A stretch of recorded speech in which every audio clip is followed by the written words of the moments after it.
ये सर्विस बुनियादी तौर पर तो किसानों के लिए शुरू की गई है, लेकिन अगर किसी के पालतू जानवर भी बीमार हो तो हेल्पलाइन पर कॉल की जा सकती है। फ़िलहाल हमारे पास कोई रोज़ाना 10 से 12 कॉल्स आ जाती हैं, जिनमें से 3 से 4 केसेस ऐसे होते हैं कि जो हम फार्म पे जाके विज़िट करते हैं, और उसके अलावा ज़्यादातर केसेस ऐसे होते हैं कि हम फ़ोन कॉल के ऊपर ही उनका कोई प्रॉब्लम जो है उसका वो सलूशन बता देते हैं। अजहर अली अवान लाहौर के निवाही इलाके में मौजूद एक डेयरी फार्म के मैनेजर हैं। इनके फार्म पर 100 के लगभग जानवर है और आए दिन ही कोई न कोई बीमार हो जाता है।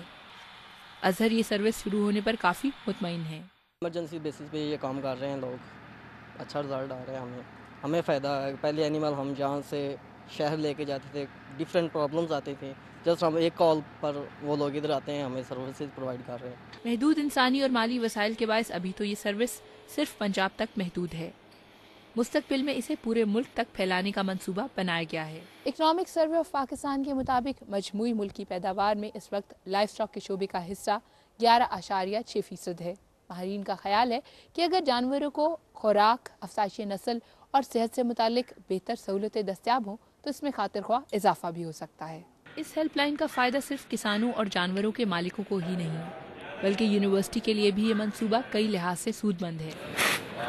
एक तरफ तो इससे यूनिवर्सिटी को अपनी मदद आपके तहत माली वसाइल इकट्ठा करने में मदद मिल रही है, तो दूसरी तरफ तलबा की अमली तरबियत के लिए मौके भी।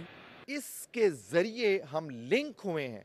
जो गैप था कि टीचिंग वाले लोग अलग होते थे और फार्मिंग कम्युनिटी या एक इंडस्ट्री जिसको हम कहते हैं वो अलग थे, वो अब ब्रिज गैप हो गया। अगर जानवर बहुत बीमार हो या इनका ऑपरेशन और अल्ट्रासाउंड करना दरकार हो तो उन्हें यूनिवर्सिटी के अस्पताल में भी दाखिल किया जाता है। Shumaila Jafri, BBC news, Lahore.